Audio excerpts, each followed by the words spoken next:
Hare Nama, Hare Nama eva kevalam, Kalo nasteva, nasteva, nasteva gatiranyata.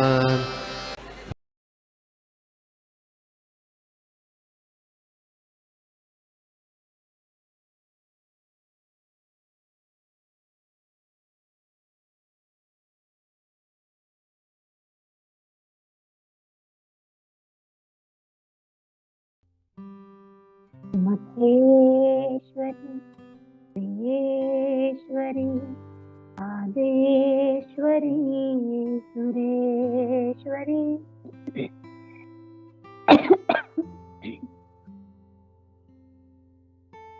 Maheshwari प्रियेश्वरी आदेश्वरी Sureshwari Trived भारतीश्वरी प्रमाण शासनेश्वरी रमेश्वरी रमेश्वरी प्रमोदकानेश्वरी ब्रजेश्वरी ब्रजाधिपे राधिके नमोस्तुते राधिके नमोस्तुते विराधिके नमोस्तुते। ओम नमो भगवते वासुदेवाय। ओम नमो भगवते वासुदेवाय। ओम नमो भगवते वासुदेवाय। नारायणं नमस्कृत्यं नरं चैव नरोत्तमं देवीं सरस्वती व्यासं ततो जयो मुदीरये। नष्टप्रायेषु अभद्रेषु नित्यं भागवत सेवया भगवती उत्तमश्लोके भक्तिर्भवति नैष्ठकी।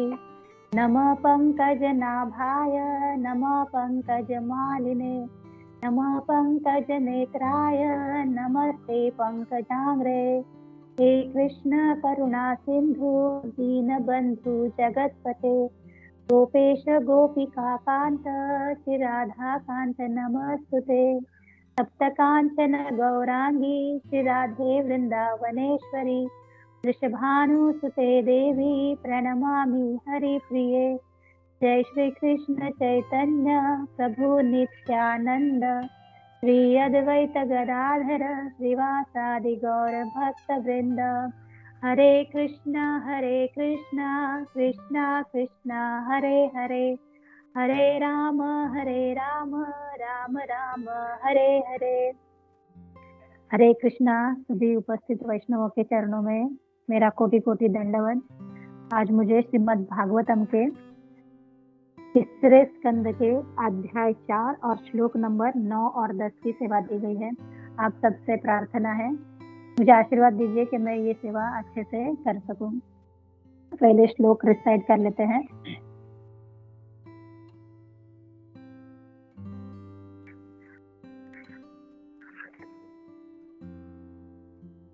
श्लोक नंबर 9। तस्मिन् महाभागवतो वैपायन सुरत सखा लोकाननुचरन् सिद्ध अससादयदुच्छया। अनुवाद श्रील प्रभुपाद द्वारा। श्रील प्रभुपाद की जय। उसी समय संसार के अनेक भागों की यात्रा करके महान भगवत भक्त तथा महर्षि कृष्ण द्वैशंपायन व्यास के मित्र एवं हितैषी श्री मैत्रेय मुनि अपनी इच्छा से उस स्थान पर आ पहुंचे। तात्पर्य प्रभुपाद द्वारा श्रील प्रभुपाद की जय। श्री मैत्रेय मुनि श्री व्यासदेव के पिता महर्षि पराशर के शिष्यों में से एक थे। इस तरह श्रील व्यासदेव तथा श्री मैत्रेय मुनि परस्पर मित्र तथा हितैषी थे। सौभाग्यवश श्री मैत्रेय मुनि उस स्थान पर पहुंचे जहां भगवान श्री कृष्ण विश्राम कर रहे थे। श्री भगवान से भेंट होना कोई सामान्य घटना नहीं है। श्री मैत्रेय मुनि एक महान ऋषि तथा विद्वान दार्शनिक थे, किंतु शुद्ध भगवत भक्त नहीं थे।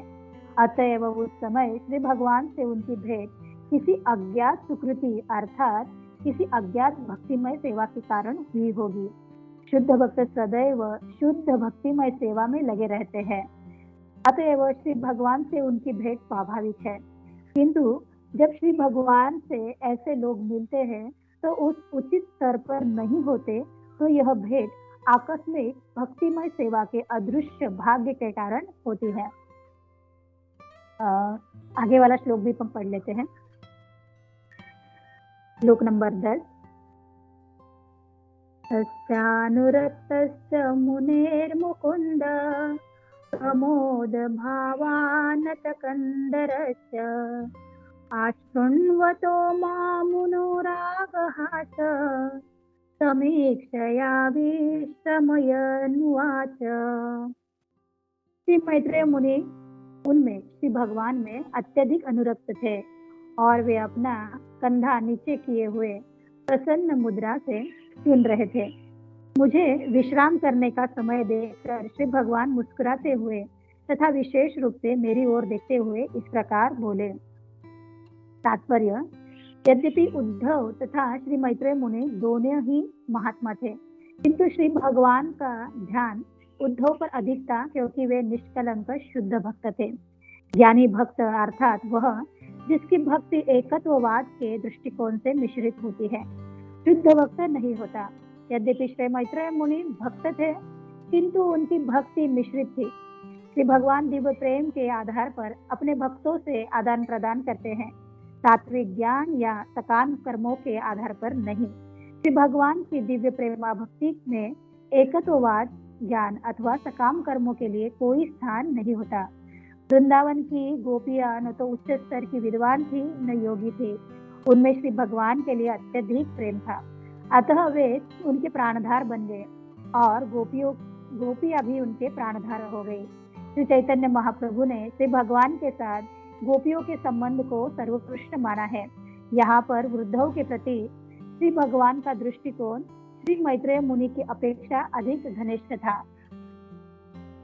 नमो विष्णुपादाय कृष्ण प्रेष्ठाय भूतले श्रीमते भक्ति वेदांत स्वामी इति नामिने नमस्ते सारस्वते देवे गौरवाणी प्रचारिणे निर्विशेष शून्यवादी पाश्चात्य देशतारिणे ओम अज्ञानतिमिरान्धस्य ज्ञानाञ्जनशलाकया चक्षुरुन्मिलितं येन तस्मै श्रीगुरुवे नमः।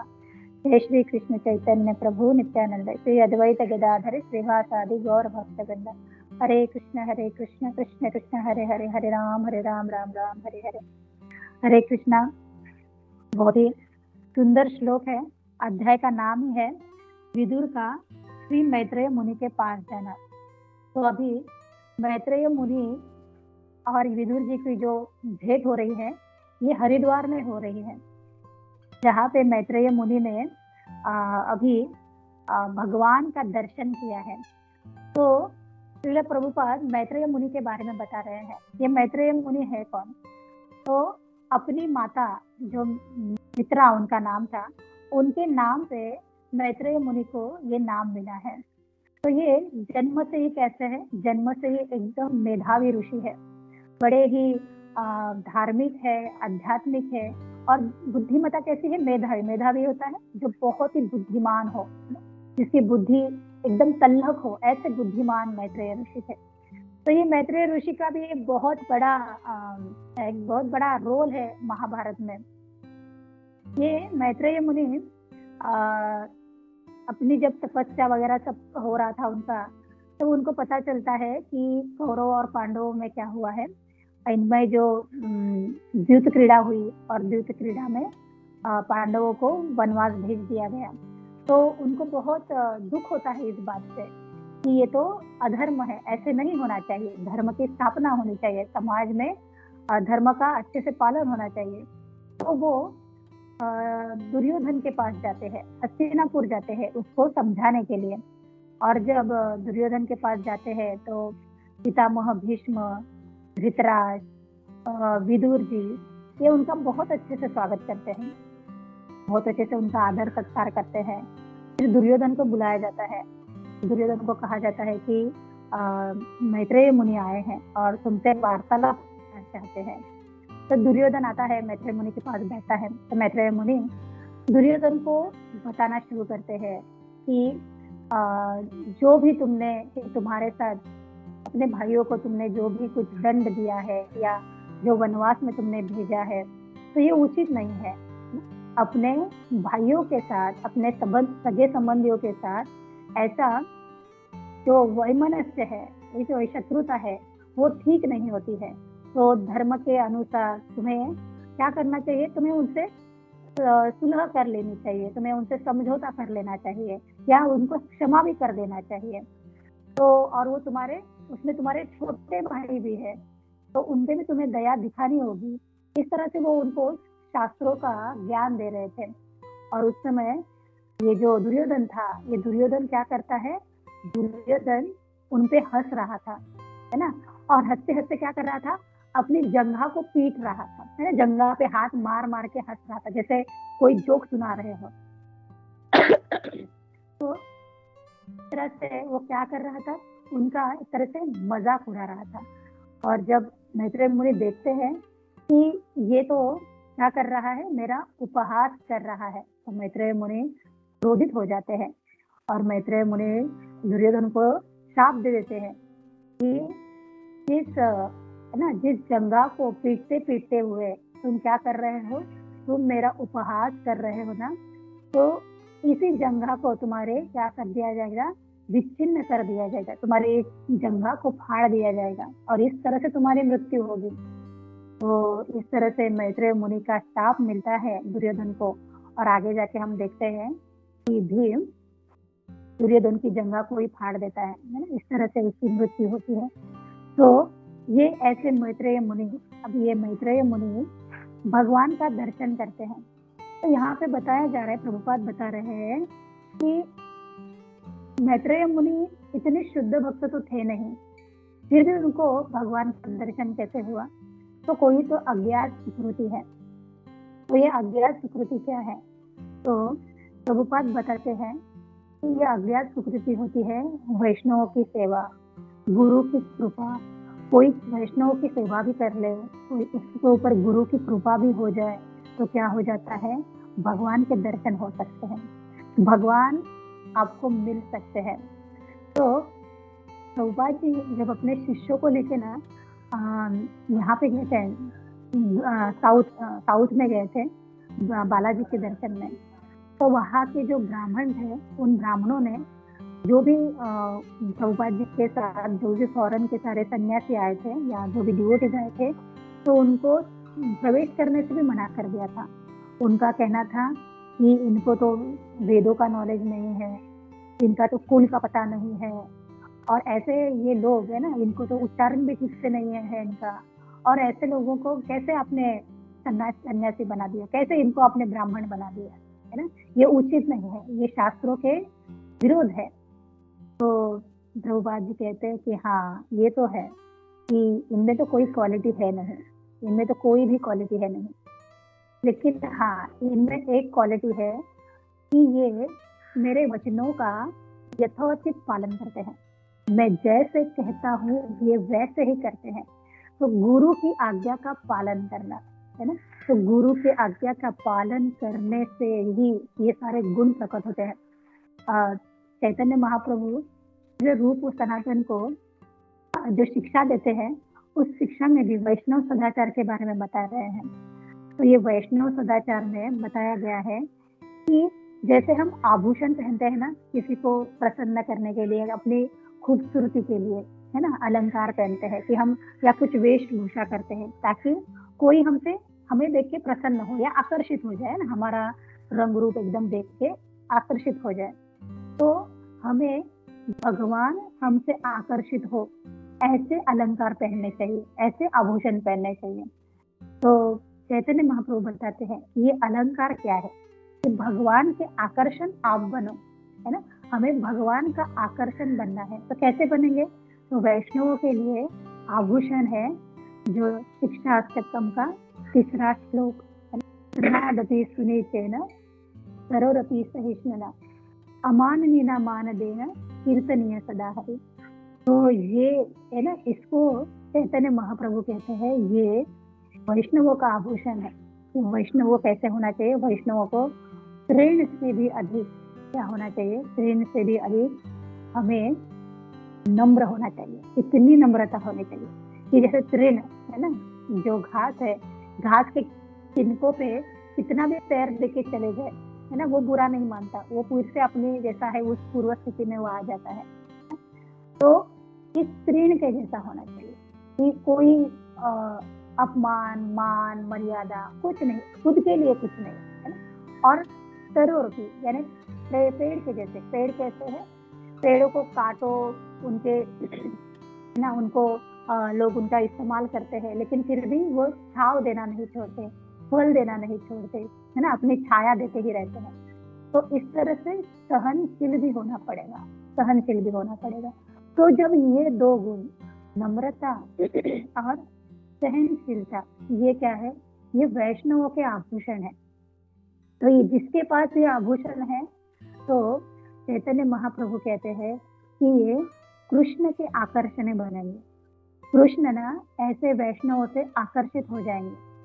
फिर ऐसे आकर्षण से होगा क्या, ऐसे आकर्षण से होगा कि हमारा नाम जब सुधर जाएगा, हमारा नाम जब विशुद्ध रूप में आ जाएगा, हमारे नाम जप में शुद्धता आएगी।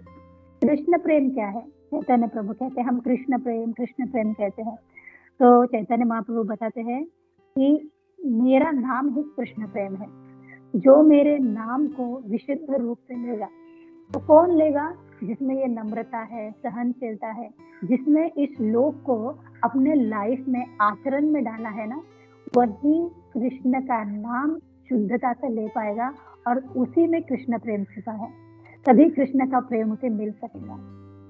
तो प्रभुपाद जी कहते हैं कि हम इतना, है ना, हम विग्रह पूजा करेंगे, इतना सब कुछ आचरण करेंगे, इतना सब करने से भी ना बहुत ही, क्या कहते हैं, बहुत ही 10%, 15%, 20% चांसेस है कि हम वैकुंठ तक जा पाएंगे, है ना, 16 माला का जप करके, 4 नियमों का पालन करके वैकुंठ तक जा पाएंगे।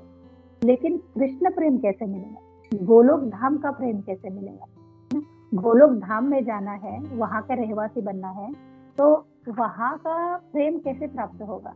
तो प्रभुपाद जी कहते हैं इसके लिए सिर्फ और सिर्फ एक ही मार्ग है, और वो है गुरु की सेवा, गुरु के वचनों का पालन। गुरु के वचनों का पालन करने से, गुरु की सेवा करने मात्र से ही ये सारे के सारे जो गुण है ना, नम्रता, सहिष्णुता, ये सारे गुण प्रभुपाद कहते हैं स्वतः प्रकट हो जाते हैं, कोई प्रयास नहीं करना पड़ता, ये अपने आप प्रकट हो जाएंगे और भगवान के आप आकर्षण बन जाओगे। तो ऐसे ही ये मैत्रेय मुनि पर भी क्या हुआ है, मैत्रेय मुनि पर भी किसी वैष्णव की कृपा हुई है या गुरु की कृपा हुई है, और इसी वजह से मैत्रेय मुनि को भगवान के दर्शन प्राप्त हो चुके हैं। तो वैष्णवों का आचरण है ना, वैष्णवों का आचरण के बारे में यहाँ पे बहुत प्रभुपाद जी जोर देते हैं कि आचरण ऐसे होना चाहिए कि आपको देखते ही लोगों के मन में ना सॉफ्ट हो जाना चाहिए, लोगों का मन, लोगों के मन के विचार एकदम सॉफ्ट हो जाने चाहिए आपको देखते हैं। जब चैतन्य महाप्रभु को मिलने के लिए सारे बंगाल से सारे भक्त आ रहे थे, तो वो प्रतिवर्ष आते थे भगवान से मिलने के लिए। तो वो कहते हैं भगवान के पास जाके, भगवान हमें कुछ तो ऐसे मंत्र बताइए, कुछ तो हमें उपदेश कीजिए कि हमारे जीवन में हम उसका आचरण कर सके। तो चैतन्य महाप्रभु कहते हैं उनको कि जो एक बार हरि नाम लेता है ना, उसको क्या करो, उसको हमेशा नमन करो, है ना, उसका आदर करो। तो उनको, हाँ ठीक है, महाप्रभु ने उपदेश दिया है कि जो एक बार भी हरि नाम लेता है, जो एक बार भी हरे कृष्ण कहता है, तो उसका भी क्या करो, उसका भी आदर करो, उसका भी सम्मान करो। फिर वो महाप्रभु को पूछते हैं महाप्रभु, और महाप्रभु कहते हैं अभी अगले साल बताऊंगा। फिर दूसरे साल फिर से ये सारी टोली आती है भक्तों की महाप्रभु से मिलने के लिए। तो महाप्रभु से पूछते हैं महाप्रभु कुछ उपदेश दीजिए। तो महाप्रभु अब कहते हैं कि जो निरंतर हरि का नाम लेता है, जो निरंतर महामंत्र करता है ना, उसको नमन करो, उसको हमेशा उसका आदर करो, सत्कार करो। तो कहते हैं अच्छा, तो अभी महाप्रभु ने कहा कि जो निरंतर करता है ना, जो निरंतर जिसके मुख में हरि नाम है, उसको उसका आदर सत्कार करना है। फिर महाप्रभु से फिर आशीर्वाद लेके फिर सब लोग चले जाते हैं। और अभी तीसरी बार आते हैं, तीसरे वर्ष में आते हैं। तीसरे वर्ष में आने के बाद कहते हैं महाप्रभु कि जिसको देखने मात्र से, है ना, जिसको आप जब देखोगे, किसी भक्त को देखोगे और वो भक्त को देखने मात्र से आपको कृष्ण का स्मरण हो, है ना, वो वैष्णव है। उसका आदर करो, उसको नमन करो, उसका चिंतन करो। तो महाप्रभु इस तरह से 3 कैटेगरी के भक्तों के बारे में बताते हैं कि पहले कि जिसने एक बार भी नाम लिया है वो क्या है, वो भी वैष्णव है ना, तो वो कनिष्ठ स्तर पे आएगा जो एक बार भी नाम ले रहा है। दूसरा है कि जो निरंतर ले रहा है, जो मध्यम है, मध्यम अधिकारी, तो वो भी वैष्णव है। और जो जिसको देखने मात्र से, जिसके आचरण से भी क्या होता है, कृष्ण का स्मरण होता है, कृष्ण का नाम मुख पे आता है, जिसको देखने मात्र से लोग हरे कृष्णा कहते हैं, तो वो क्या है, वो उत्तम कोटि का वैष्णव है।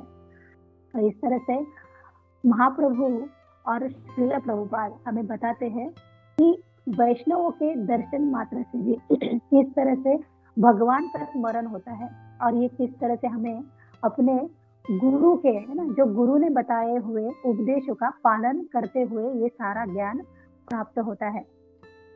तो आगे ये जो दूसरा श्लोक है, इस श्लोक में बताया जा रहा है कि भगवान के प्रिय और भगवान के, वैसे तो भगवान के सभी प्रिय है, और भगवद गीता में एक श्लोक आता है ना, समोहम सर्वभूतेषु नमद्वेष्योऽस्ति न प्रियः। भगवान कहते हैं कि मेरे लिए सब समान है, मुझे कोई, मेरा किसी से द्वेष भी नहीं है और किसी से मेरी ईर्ष्या भी नहीं है। लेकिन भगवान कहते हैं, लेकिन जो मेरा नाम लेता है ना, उससे थोड़ा सा ज्यादा मेरा ध्यान रहता है ना। पहले तो कहते हैं कि नहीं, मैं किसी से द्वेष भी नहीं करता, मैं किसी से प्यार भी नहीं करता, लेकिन फिर भी जो मेरा सतत नाम लेता है, मेरा चिंतन करता है, तो उसके प्रति क्या है, मेरा झुकाव है, मैं उसके लिए थोड़ा सा क्या होता है, भगवान का मन विद्रहित होता है। तो भगवान इस श्लोक में बताते हैं कि भक्त और अभक्त की कैटेगरी, भगवान तो सभी को समान रूप से सारी फैसिलिटी देंगे ना, भक्तों को भी देंगे, भक्तों को भी देंगे, लेकिन भक्तों के लिए कोई विशेष सुविधा या भक्तों के लिए विशेष प्रेम होता है। जैसे माता घर में सबके लिए भोजन बनाती है ना, दाल चावल रोटी सब्जी सारे पकवान सबके लिए बनाती है, लेकिन एक कोई पुत्र है जो आज्ञाकारी है, या उसका जो है ना माता का प्रिय पुत्र है, माता क्या करेगी, उसको जो पसंद है ना वो वाली कोई स्वीट डिश बनाएगी, उसको जो पसंद है उस तरह से थोड़ी सब्जी बनाएगी, या कभी उसको पसंद है तो पूरी बनाएगी। तो क्या होता है, भोजन तो सभी के लिए समान ही पकाया जा रहा है, सभी को मिल रहा है, लेकिन जो प्रिय है उसके लिए थोड़ा सा उसके फेवर वाला काम किया जा रहा है ना। तो भगवान भी इस तरह से अपने भक्तों के प्रति थोड़ी ज्यादा दयालु होते हैं, कृपालु होते हैं। तो यहाँ पे मैत्रेय मुनि के संवाद में यहाँ पे यही बताया जा रहा है कि वहां पे उद्धव भी थे, उद्धव और मैत्रेय मुनि ये दोनों भी थे। तो भगवान उद्धव की ओर ज्यादा आकृष्ट हो रहे थे, और मैत्रेय मुनि है ना, मैत्रेय मुनि ये देख पा रहे थे कि उद्धव के पास भगवान का लगाव कैसा है, लगाव ज्यादा है। तो ये उद्धव क्या है, उद्धव तो भगवान के परम प्रिय भक्त हैं। और यहाँ पे गोपियों के बारे में बताया गया है, ये गोपियां भी भगवान की प्राणाधार है ना। प्राणाधार यानी कि इतनी प्रिय है कि भगवान उनके लिए कुछ भी करने के लिए तैयार है, और गोपियां भी भगवान के लिए कुछ भी करने के लिए तैयार है। तो थैंक यू माता, हरे कृष्णा। और किसी का कमेंट नहीं है तो हम लोग रुकते हैं यहाँ पे और नरसिंह आरती देते हैं। Once again thank you Ramlila माता जी, बहुत बहुत धन्यवाद क्लास इतनी अच्छी तरह से लेने के लिए। हरे कृष्णा। हरे कृष्णा। सभी वैष्णवों के चरणों में दंडवत प्रणाम। जगत गुरु श्रील प्रभुपाद की जय। उपस्थित सभी वैष्णवों की जय। हरे कृष्णा। हरे कृष्ण माता। तो नरसिंह आरती स्टार्ट करते हैं। अच्छा।